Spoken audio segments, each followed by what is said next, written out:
bienvenue dans Terrain Politique sur Savary FM 97.3.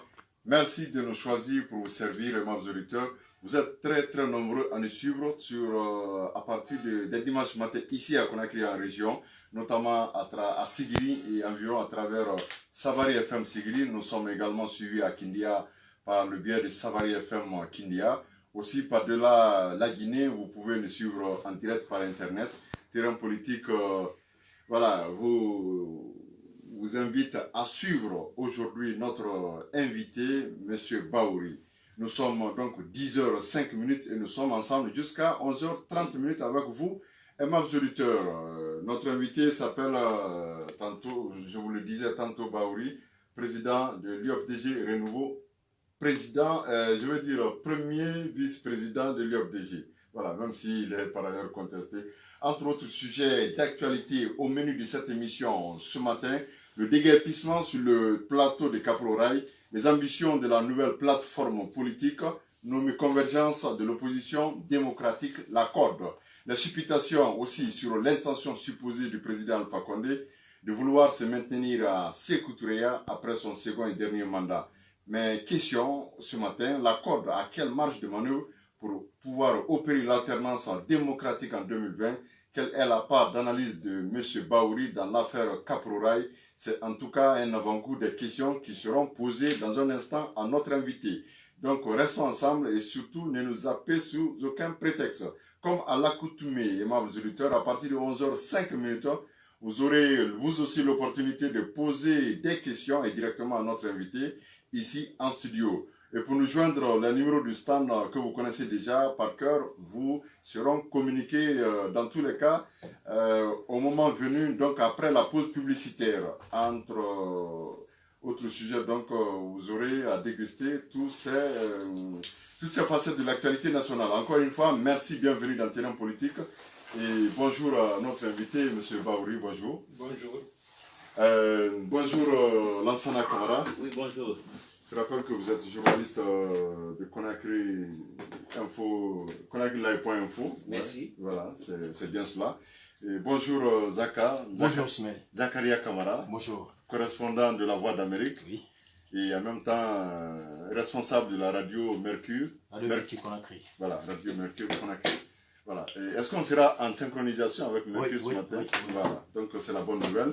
Et pour la première fois, cette émission sera en synchronisation avec la radio Mercure FM Conakry.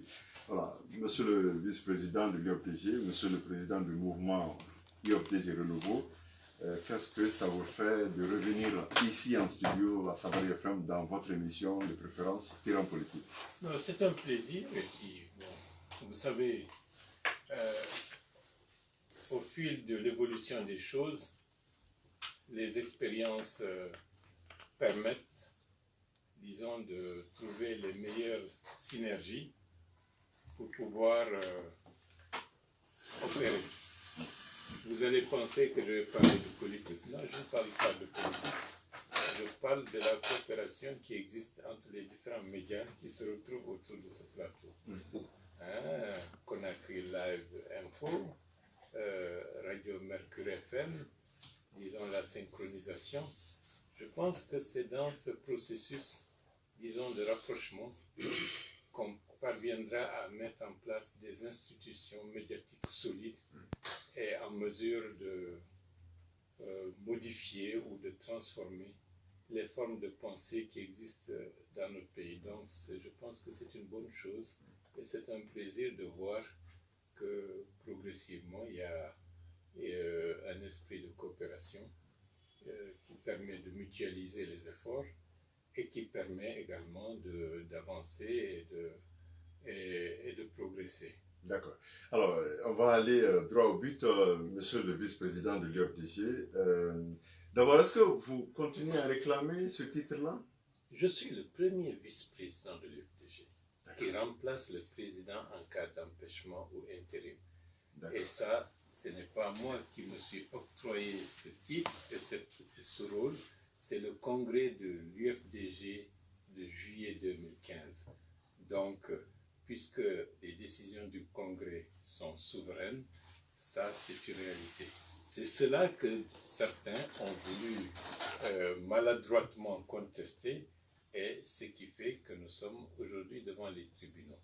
Oui. Mais je n'abdique pas, je poursuis, je le suis, et je le vis, et je dis à tous et à toutes celles qui sont de l'UFDG de savoir que Bahouri n'a jamais renoncé à l'UFDG et il ne renoncera pas. Ouais. Je précise quand même que il y a eu un litige à ce niveau-là, et avant l'appel fait par les soins de l'UFDG, un premier verdict est tombé qui vous place en droit d'être un verdict qui vous confirme dans vos fonctions de premier vice-président de l'UFDG. Donc, en attendant d'avoir un autre verdict, vous êtes bien. Maintenant, on est au niveau de la si vous êtes contesté sur le terrain. Non, c'est normal, on est toujours contesté.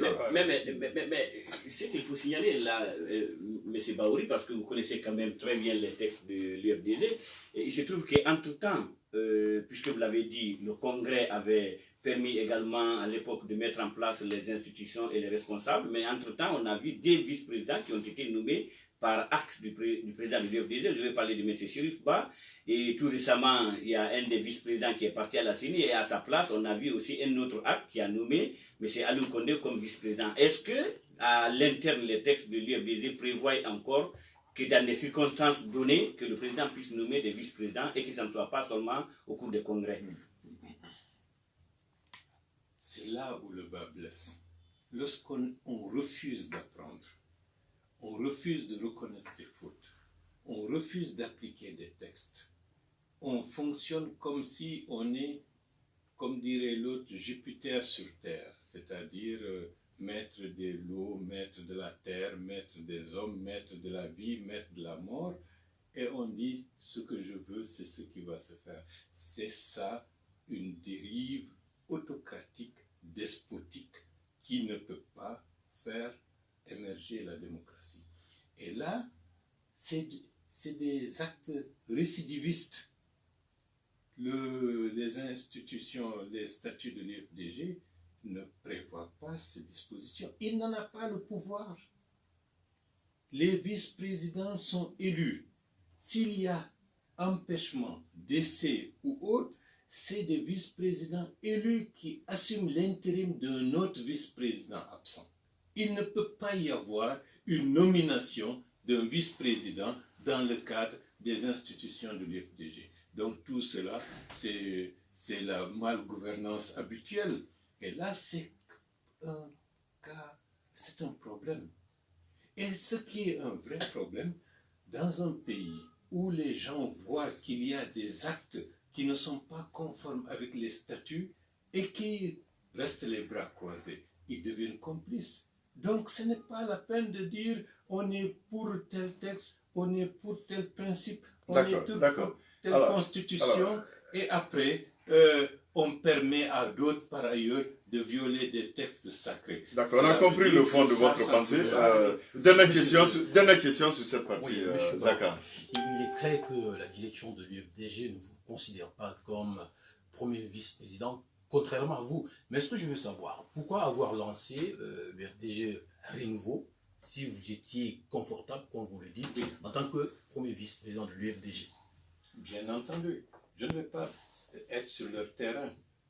Il y a eu un conflit au lendemain de l'exclusion. Je suis allé pour saluer les membres du bureau exécutif. Ils ont organisé un guet-apens et un de vos collègues a été tué ce jour-là. Oula.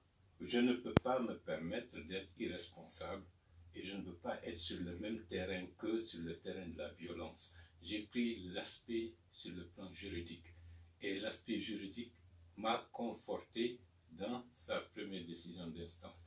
Le processus continue. Ça fait bientôt 2 ans. Demain, ça fera 2 ans exactement que la décision en première instance a été proclamée. Donc ça fera 2 ans jour pour jour que la cour d'appel n'a pas encore statué. J'espère qu'elle le fera dans les prochaines semaines. D'accord. Ça, attendez, oui. Ça c'est pour dire que ça suit son cours. Maintenant, est-ce que vous voulez que je dise, tant que je ne suis pas avec ces messieurs-là, je ne ferai rien? Non, je ne suis pas de ce genre. Nous avons bâti l'UFDG alors que nous étions des jeunes gens de 25, 26 ans, 28 ans, avec nos petits moyens, nos petits salaires, nos sacrifices, avec tout ce que nous avons enduré pendant des décennies et des décennies. Et la raison pour laquelle, actuellement, je peux aussi bien, avec d'autres bien entendu, faire encore plus grand que ce que j'ai déjà fait. Et donc, si je réclame l'UFDG, c'est parce que je pense que dans un processus démocratique, dans un processus politique, on ne peut pas faire des sauts de puce. Les expériences accumulées, il faut les conforter. Les mémoires, il faut les conserver pour que ça puisse permettre l'émergence d'une identité politique sérieuse et crédible. D'accord. Alors, aujourd'hui, les militants ça c'est de noté, l'UFDG, c'est compris, oui. non, je termine. Rapidement. Aujourd'hui, les militants de l'UFDG ont intériorisé, c'est pas parce que vous êtes le président du parti que vous pouvez vous permettre de faire ce que bon vous semble. Il doit y avoir des règles, il doit y avoir des principes. Oui. Le patrimoine du parti doit être nettement clarifié et nous voulons des institutions solides.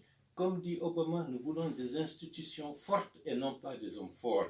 Les institutions fortes, c'est ça qui conforte un processus sain, démocratique et qui permettent à la société d'avancer. D'accord. Et c'est ça notre combat. C'est compris. Si je n'étais pas dans cette comment on appelle ça, Dynamique. dans cette dynamique, comme dirait l'autre, mais il est contesté ici, il a des problèmes, il n'a qu'à créer autre chose.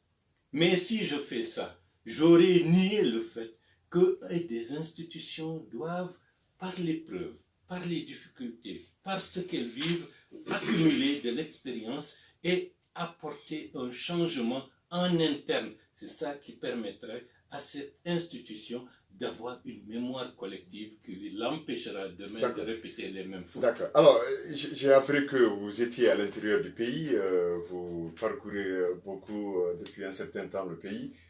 Est-ce qu'on peut savoir ce qui fait courir M. Baouri à travers le pays, et même à travers l'étranger? Non, je ne cours pas, je marche à pas de tortue. Je marche à pas de tortue parce que si vous courez, vous ne regardez rien, vous ne rencontrez rien, vous allez soulever de la poussière et en fait, les gens ne vous verront même pas.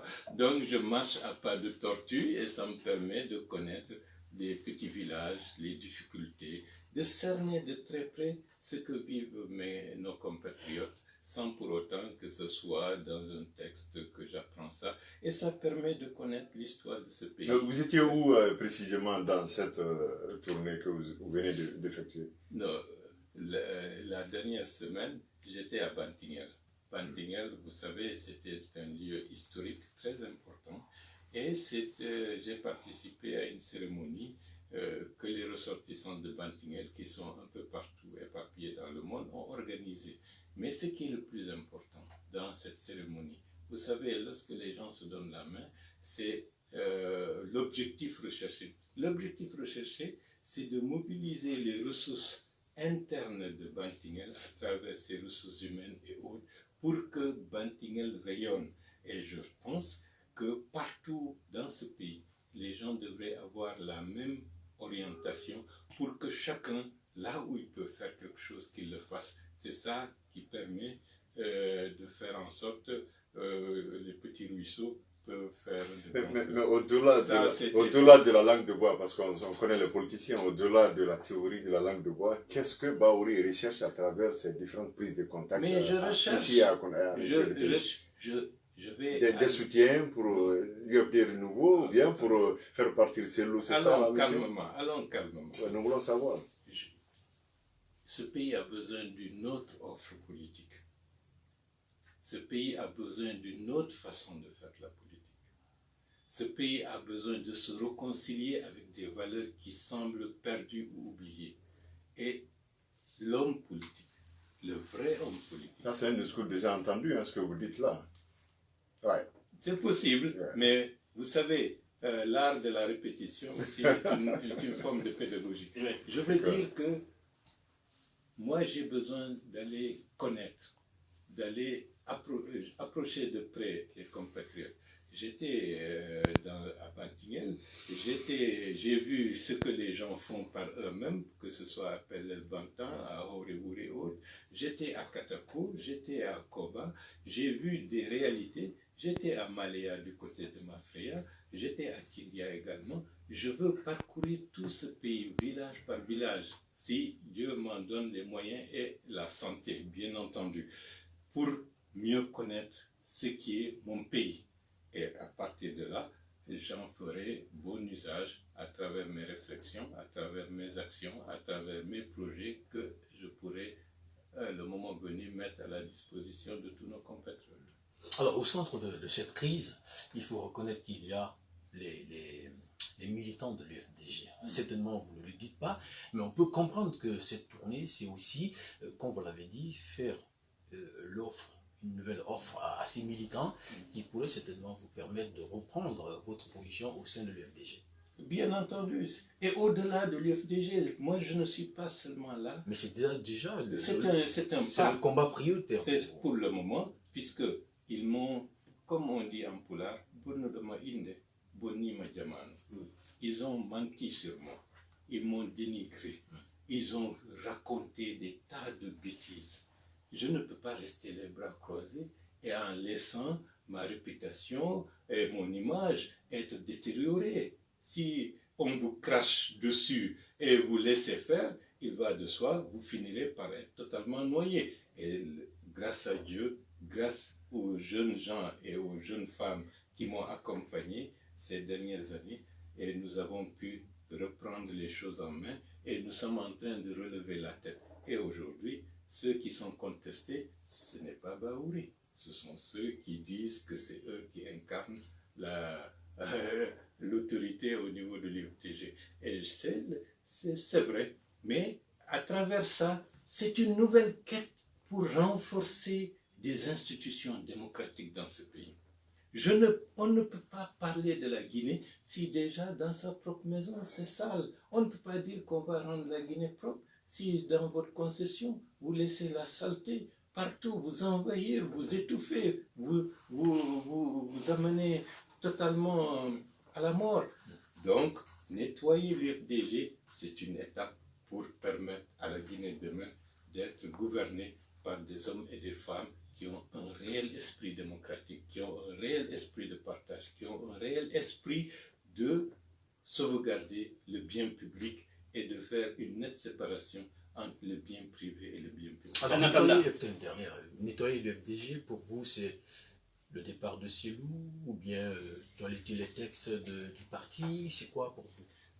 Vous savez, nettoyer, c'est une manière de parler. C'est une manière de schématiser pour qu'on comprenne. Concrètement, cela veut dire il y a un esprit qui prévaut, qui n'est pas bien. Il y a un ancien esprit qui a phagocyté les esprits dans notre pays et qui font que les gens conçoivent un certain nombre de choses absurdes comme étant la logique la plus naturelle. Les aspects ethnocentriques, les aspects de chef a droit à tout et les autres n'ont droit à rien. Tout ça, c'est Cellou.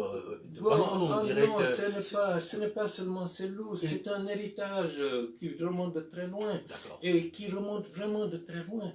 Et nos ancêtres se sont battus depuis des décennies très longtemps pour qu'il y ait une forme de justice dans ce pays, une forme d'égalité entre les gens, indépendamment de leur ethnie, indépendamment de leur croyance. Ça, ce n'est pas maintenant.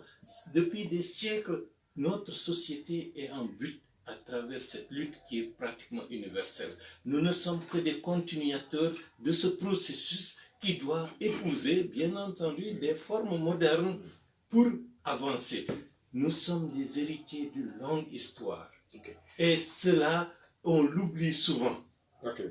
Oublie souvent. Voilà. Je peux aller plus en profondeur, mais justement, je vous pousserai à aller un peu plus en profondeur. Monsieur Bahouri, ce qui est intéressant dans cette tournée, c'est que contrairement aux autres, quand les autres leaders passent, je vais commencer par le leader de l'UFDG, le président de la République lui-même et d'autres, Sidi Touré, on sait qu'il y a beaucoup de voitures, il y a beaucoup de moyens, on ne comprend pas justement le monde qu'il mobilise. Est-ce que c'est un monde qui vient par conviction? Est-ce que c'est des criers? Est-ce que c'est des gens? Mais quand Bahouri seul s'y rend, certes avec une seule voiture, avec peut-être une ou deux personnes, on se demande bien, est-ce que les gens, vous avez vu les gens intéressés à écouter Bahouri, à partager avec Bahouri, à être du côté de Bahouri, même si apparemment ce sont des gens aussi qui, quand les autres arrivent, ils sortent. Mais est-ce que vous avez vu des gens justement qui partagent votre analyse et votre conviction, votre vision? Je pense que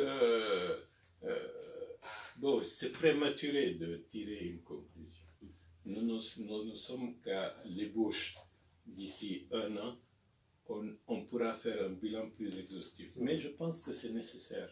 Les gens ont été trompés pendant très longtemps. Ils n'ont pas confiance en la politique. Ils n'ont pas confiance. Ils vous l'ont dit. Ils le disent. Et ils ont perdu les repères au niveau de tous les partis, au niveau de toutes les régions du pays. Les gens ont tellement subi des choses. Et on les a tellement menti, on les a tellement instrumentalisés au détriment de leurs intérêts collectifs que maintenant les gens sont dans l'expectative. Et maintenant, il faut recréer une autre ambiance où les gens peuvent adhérer par eux-mêmes à un projet où ils seront partie prenante et intéressée. C'est un effort extrêmement important. Ouais. Lorsque j'entends les gens parler, je vais créer un parti, je vais faire ceci, je vais faire cela, parfois ça me fait sourire. Un parti politique, c'est plusieurs décennies de travail, de labeur. Et nous devons recréer les conditions pour que les gens puissent avoir un minimum de confiance. Peut-être c'est la raison pour laquelle vous avez créé la nouvelle plateforme politique, la convergence de l'opposition démocratique. Mais avant d'en venir à là, je voudrais poser cette petite question, à savoir qui finance les activités de l'UFD Renouveau? Non, vous savez... Vous menez des activités sur le terrain, ici à l'extérieur du pays. Oui, j'ai un taco. Et d'ailleurs, les gens se moquent en disant pourquoi... Il faut nous chercher une V8, mais j'ai dit, même les prophètes, ils avaient des ânes pour parcourir des territoires alors que d'autres avaient des chevaux. Chaque chose en son temps. Bon, avec des moyens modestes, je remercie les quelques donateurs qui m'accompagnent. Je les remercie du fond du cœur. Parce que ce sont des commerçants aussi, comme en l'UFDG? Non, bon, je ne rentre pour la plupart. Je ne rentre pas dans ces détails parce que ils aiment être, ils préfèrent la discrétion. D'accord. Alors, cette nouvelle plateforme, la convergence de l'opposition démocratique à laquelle vous faites partie d'ailleurs, vous êtes un des membres fondateurs de cette plateforme. Qu'est-ce que vous visez? Est-ce que vous voulez recréer la route? Est-ce que vous voulez créer une nouvelle génération de politiciens, une nouvelle partie de l'opposition? Quelle est votre marge de manœuvre face aux échéances à venir? Déjà, la question de la mise en place de cette nouvelle plateforme Convergence de l'opposition démocratique, avant de fixer les objectifs, il faut dire que la mise en place de cette plateforme n'est qu'une conséquence de la faillite de ce qui existait auparavant. Et je suis... La faillite à quel niveau? Au niveau de la classe politique en général? Bien entendu. Les gens ont perdu les repères. Les gens ne font plus confiance aux partis politiques. Les gens sont déboussolés de tous les côtés, hein, sans parti pris. Et donc, si nous voulons que notre pays puisse aller de l'avant, que les institutions formelles telles qu'elles existent aujourd'hui puissent avoir un contenu accepté et acceptable par la population, on ne peut pas croiser les bras. Donc il faut recréer les conditions pour que progressivement on change notre manière de faire. On change la perception de l'opinion vis-à-vis de ce qu'est les partis politiques. Bien entendu, certains vont me dire, mais vous reprenez les anciens, vous dites non, mais vous savez, la nouveauté va aussi avec l'ancien. Vous ne pouvez pas, il n'y a pas de page blanche dans la vie. Il y a toujours un processus de succession, le nouveau est aussi un élément du passé. Et c'est cette transition que nous souhaitons, et personnellement que je souhaite du fond du cœur, parce que notre pays est malade de la manière dont, pendant des décennies et des décennies, la politique a été faite, et il faut prendre le tournant avant qu'il ne soit un peu trop tard. Quelle va être alors la nouveauté, l'élément nouveau de la nouveauté, premièrement, c'est faire en sorte que le débat politique soit civilisé. En quoi faisant? Déjà, dans la tonalité, dans la manière de faire, dans un pays, nécessairement, il doit y avoir des oppositions. Et je veux être clair. Vous savez que la manière dont on fait la politique dans notre pays ici, c'est comme si on n'est pas du même bord, je me place comme un procureur. C'est votre tête que je veux couper. Et ça n'apporte aucune valeur ajoutée et ça nous fait perdre du temps. Et dans la réalité, il y a eu trop de sang du fait de la politique dans ce pays. Il faut changer cette donne. Il y a une mauvaise compréhension des rôles d'une opposition et d'un parti au pouvoir. Nous sommes victimes de la manière dont l'Europe ou l'Occident, si vous voulez, a fait émerger ces pratiques politiques. Parce que dans ces pays, dans ces sociétés, depuis des décennies, des siècles et des siècles, ce sont des sociétés marquées par des oppositions nettes sur le plan religieux, sur le plan de l'aspect social. Nous ne sommes pas de ce cadre-là. Donc, nos oppositions devraient avoir une démarche beaucoup plus constructive. Comme on dit, l'arbre à palabre. L'arbre à palabre ne veut pas dire unanimité. L'arbre à palabre veut dire qu'il faut développer des capacités de concertation, d'écoute mutuelle pour tirer le meilleur de chacun d'entre nous. Et c'est ça qui devrait être la part de ce qu'on doit développer. Mais malheureusement, contrairement aux autres pays, même le Sénégal, si on le voit bien, contrairement à ce pays, nous sommes des gens, chacun a son coupe-coupe dans la peau. Si tu n'es pas avec moi, tu es mon ennemi. Il faut qu'on change cette donne. D'accord. Une opposition, même entre un homme et une femme et son épouse, il y a des oppositions. Mais il y a des liens qui les unissent pour savoir si tel n'est pas d'accord. C'est pas parce qu'elle veut ma mort ou qu'elle ne m'aime pas, mais c'est peut-être parce que... Pour que ça change positivement. Pour que ça change positivement. Oui. Et dans la concertation, dans la discussion, on trouvera la... Alors, on a compris. Mais ici, non, on n'a pas compris. C'est trop facile, Ismaël, de dire on a compris. On a compris le fond de votre pensée. Non, mais nos auditeurs, ils doivent savoir. Vous êtes suffisamment clair pour qu'ils comprennent par rapport à ça. Non, il y a des situations tellement ubuesques dans ce pays. On va essayer de comprendre davantage. Alors, mettons en face de vous, je dis vous, la coalition, la gouvernance Alpha Condé, mettons en face de vous le RPG Arc-en-Ciel. Qu'est-ce que vous leur opposez? Non. Clairement. Et en plus, l'opposition est républicaine. Bon, déjà, aussi. Déjà, il y a une notion de fond qu'il faut cerner. Il y a deux forces qui gouvernent un pays. Il y a ceux qui sont en situation de responsabilité, on les appelle la mouvance présidentielle, et ceux qui sont en dehors. Ceux qui sont dans la critique de l'action gouvernementale. Qui ne sont pas en situation de responsabilité. Aujourd'hui, tout ce qui se passe, on dit le gouvernement, sa responsabilité. Qu'est-ce qu'il a fait? Parce que c'est lui qui a les moyens légitimes, institutionnels et légaux de dire je fais ça, je ne fais pas ça. Il ne doit pas être dans une position où il contemple. Il faut des contre-pouvoirs efficaces. Des contre-pouvoirs efficaces. Ceux qui sont en situation de responsabilité peuvent, de par les contraintes, de par des situations, peuvent ne pas prendre en compte beaucoup de choses et commettre, disons, prendre des décisions qui peuvent heurter ou qui ne sont pas dans le sens d'une meilleure approche pour être beaucoup plus efficace. Il est du rôle de ceux qui sont dans l'opposition de dire par rapport à telle décision, l'approche aurait dû être ceci. On le sait, M. Bahouri, mais votre coalition, qu'est-ce qu'elle va opposer donc? Non, disons, vous savez, vous me faites trop parler de la coalition. Dans la coalition, il y a une diversité. Je ne peux pas être comptable de tout ce que les uns et les autres font. Mais il y a un minimum que nous voulons dégager qui puisse rassembler des forces qu'ils ont par ailleurs. C'est déjà une convergence, vous l'appelez ainsi. Alors cette convergence-là, est-ce qu'on peut l'expliquer? Est-ce qu'on peut aller dans les détails?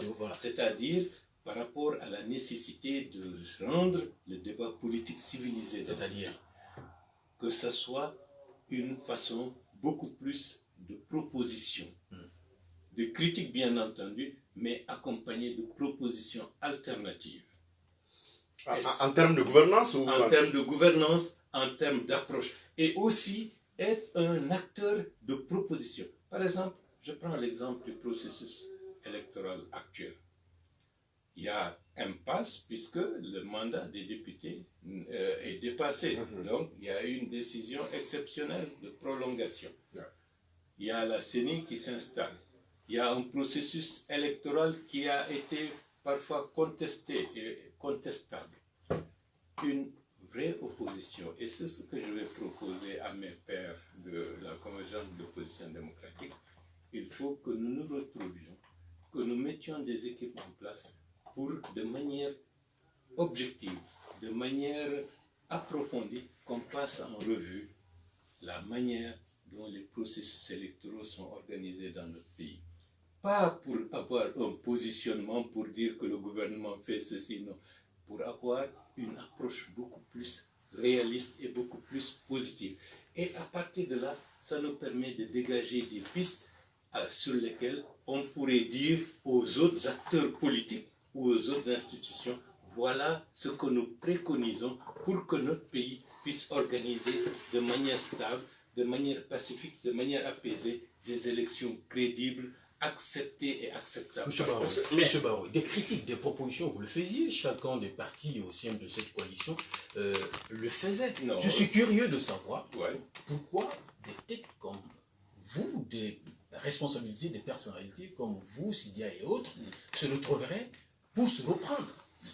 Non, déjà, je ne comprends pas. Déjà, il faut le comprendre. Tout à l'heure, je vous ai dit, cette plateforme existe parce que ce qui existait a fait faillite.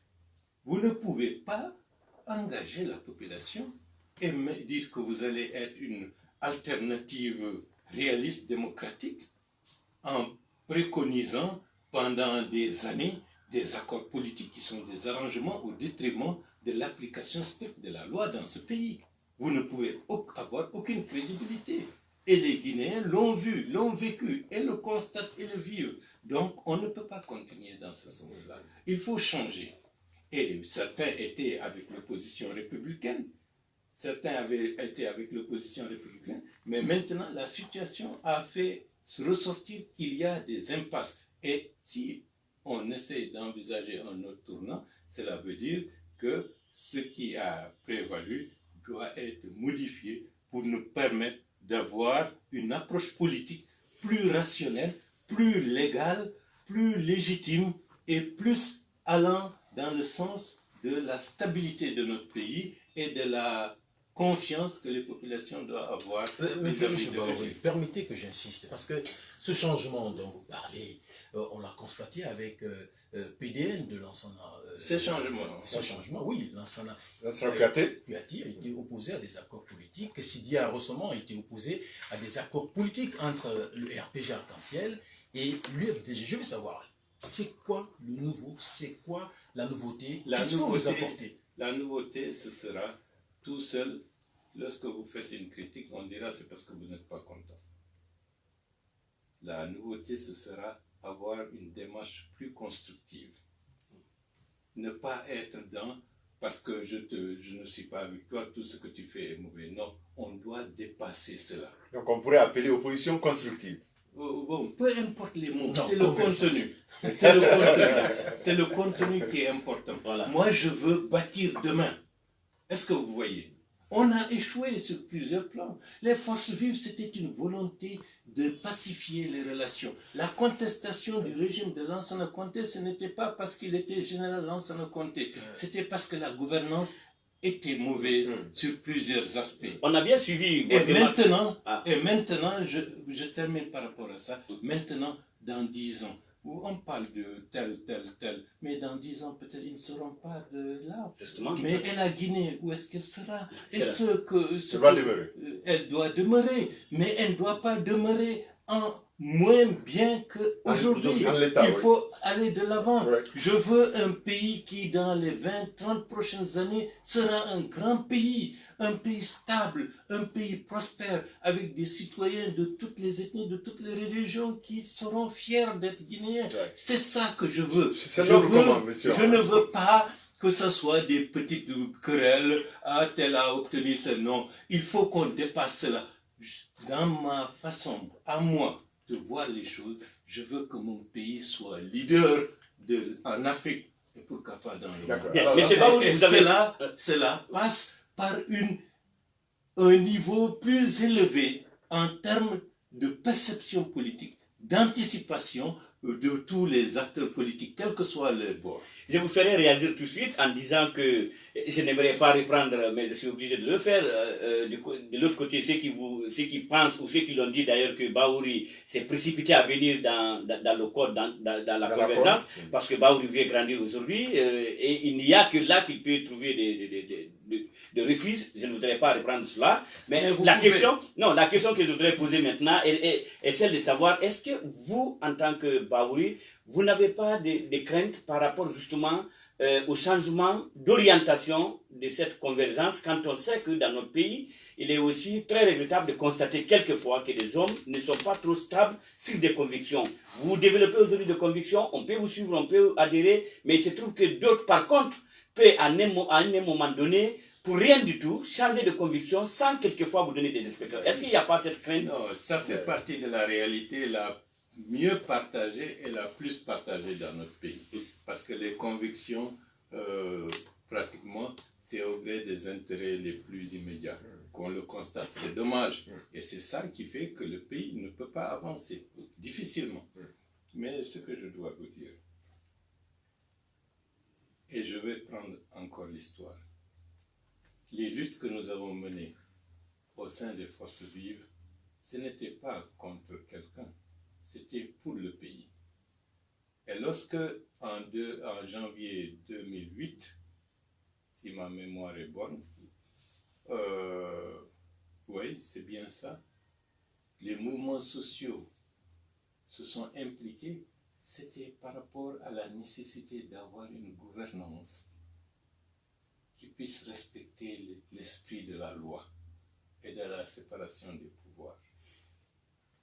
Les Guinéens se sont battus et beaucoup ont donné de leur vie pour que le pays soit mieux gouverné. D'accord. Maintenant, On doit aller un peu plus vite.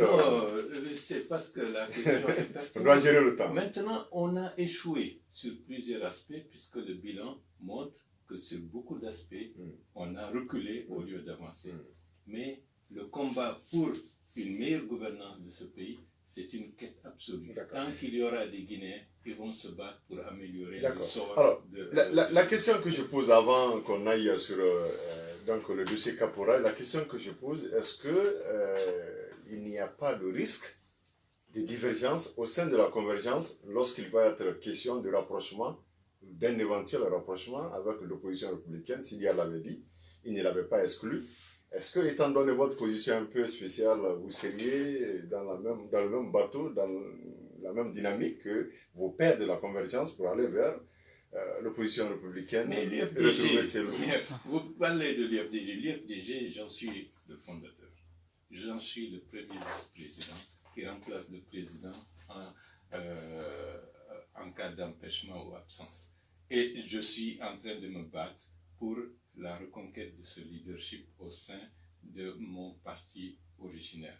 Et aujourd'hui, les militants de l'UFDG, que ce soit à l'étranger ou à l'intérieur du pays, sont en train de converger dans la même action, la nécessité de changement de leadership au sein du parti. La question est de savoir, est-ce que vous serez disposé... J'arrive. Mais dans quelques mois, vous pouvez vous dire que vous êtes devant le prochain président de l'UFDG. Et alors? Où est le problème? Le problème, c'est qu'on n'en est pas encore là. Non, c'est pour cela. Il faut de la patience, il faut de la pédagogie, il faut... Je ne veux pas attendre que ce que je ferai demain avec n'importe quelle casquette soit parce que je porte telle casquette en opérationnel que mes propos changent. Je suis en train de préparer l'avenir. Et l'avenir, non pas seulement d'un parti, mais aussi je contribue à préparer l'avenir. D'ici à quelques mois, est-ce qu'on peut être beaucoup plus précis pour nos auditeurs? D'ici 2 mois, on peut retrouver Bahouri à la tête de l'UFDG? Tout est possible, c'est entre les mains de D'accord. Alors, dernière question avant le dossier caporal. On a pris par le temps. Oui, rapidement, on fait une immersion. Parlons politique, plutôt parlons élection. Il y a 2 élections nationales que la Guinée doit organiser, les législatives, mais aussi la présidentielle de 2020. Sur quoi il y a une convergence au sein de la convergence? Non, là vous faites fausse route. Lorsque vous raisonnez comme ça, vous niez les spécificités des partis qui composent et des responsables qui composent cette code. Oui. Il n'y a pas une alliance à ce niveau-là par rapport aux élections. Il n'y a pas été question. Pas pour les présidentielles, mais il y a une nécessité de construire une capacité de se donner la main en cas de nécessité par rapport à toute éventualité qui pourrait survenir. Je veux dire, par exemple, pour les législatives, bon, si vous avez l'habitude de travailler ensemble, vous vous faites confiance mutuellement, vous pouvez vous donner la main par rapport aux délégués. Vous donner la main, des accords politiques possibles. Hein? Oui, des alliances. Oui, des alliances par rapport à des situations concrètes où tout seul vous ne pourrez pas. Mais ensemble, vous pouvez vous donner la main pour avancer et que chacun défend son drapeau. Ça, c'est important. Par rapport à la présidentielle, c'est clair, il faut que les gens mettent ça dans leur tête. Notre objectif, pour que la convergence puisse aller et prospérer, il ne faudrait pas répéter les erreurs qui a prévalu ailleurs. C'est-à-dire cette querelle d'égo, cette querelle de leadership. L'objectif, même dans le fonctionnement, c'est de faire comme des réunions à caractère, comme le G20 ou le G7. Il y a des thèmes préparés. On se retrouve pendant une journée ou 2 jours par rapport aux objets qui étaient à l'ordre du jour, essayer de dégager un consensus par rapport à des questions qui vont au-delà de la question des partis et qui intéressent la vie nationale ou la vie régionale, sous-régionale. Et à partir de là, un communiqué peut acter des convergences ou des divergences qui pourront faire reporter la réflexion de telle question à une autre séance. Il faut que nous travaillions aujourd'hui, non pas comme on a l'habitude de faire dans l'informel. On veut préparer des gens à être capables de gouverner un grand pays. Je ne veux plus personnellement ces réunions où c'est des réunions... Non, il faut que nous soyons plus professionnels dans notre approche, dans notre façon de préparer les choses. Il y a des questions extrêmement importantes. Par exemple, la question... Rapidement, on n'a plus qu'à 5 minutes de la page publicitaire. Non, je pense la question sociale dans ce pays. Depuis 10 ans, plus de 10 ans, on bute à ce problème. Mais pourquoi des cas de Guinéens, politiques ou non politiques, ne se retrouvent pas pour se dire vraiment, on a essayé des gouvernements depuis 2000, l'année 2000, on est dans des problèmes. Pourquoi on n'arrive pas à s'en sortir? Est-ce que c'est la mauvaise volonté de ceux qui sont en place? Ou est-ce qu'il y a une mauvaise incompréhension? Qu'est-ce qu'on doit faire en prenant en compte les réalités pour que demain que ça change pour l'école, que ça change pour le pouvoir d'achat, que ça change pour le travailleur. Mais non, on dit c'est Alpha Condé, Alpha Condé, Alpha Condé. Mais ça n'amène nulle part. Et après, quelqu'un d'autre va venir demain. Il n'a pas réfléchi, il ne s'est pas préparé et on rentre encore dans des mauvais problème. Les populations vont dire tout ça c'est mauvais. Et après, la conséquence c'est quoi? Nous serons un pays comme Haïti, où demain, chaque gouvernement, 2 semaines, on s'en sort pas. C'est ce qu'on Je ne veux pas. Alors, nous sommes Non, attends, Ismaël, la publicité, c'est ça qu'il faut éviter, puisque ce sont des réalités possibles. Il faut éviter à la Guinée de sombrer dans une non-gouvernabilité qui ne feront que nous détruire pour très longtemps. On a eu 60 années de difficultés, de labeur, de sacrifices, de peine.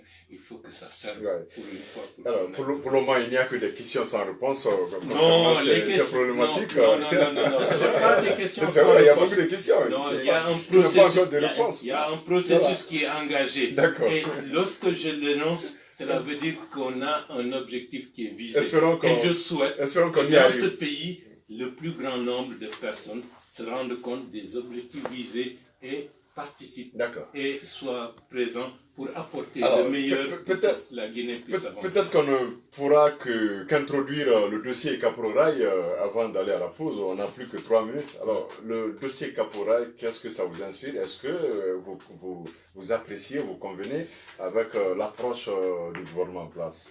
J'ai déjà dit et répété Voilà, vous avez 2 minutes. que cette question doit être gérée avec toute la sérénité possible. Un. Deuxièmement, que par rapport à cette question, une gestion humaine et responsable est requise de la part de tous les acteurs. Et moi, en tant qu'ancien ministre de la Réconciliation nationale, ce sujet a été débattu, discuté du vivant du général Lansana Conté, et des conseils interministériels avaient été mis en place, des projets avaient été engagés dans ce cadre pour que l'État, puisque le passif historique est là, que l'État agisse dans le sens de la réparation et de la compensation vis-à-vis de tous les déguerpis. Et malheureusement, depuis le départ, la mort du général Lansana Conté et l'arrivée du CNDD, cette politique qui allait résoudre de fond la question des anciens déguerpis et de la situation actuelle n'a jamais été mise en force. Et c'est ça que je dis. Gouverner, c'est prendre en compte ce que d'autres avaient déjà fait pour voir qu'est-ce qui a été le mieux, pour ne pas répéter toujours les mêmes fautes. Mais en Guinée, on n'a pas de mémoire. On répète les mêmes choses avec plus de brutalité et je trouve que c'est extrêmement pénible et c'est tragique. Alors, c'est un dossier sur lequel on va revenir après juste la pause publicitaire. Donc, nous reviendrons pour reprendre le débat dans 5 minutes dans ce studio avec dans l'émission Terrain Politique. À tout à l'heure.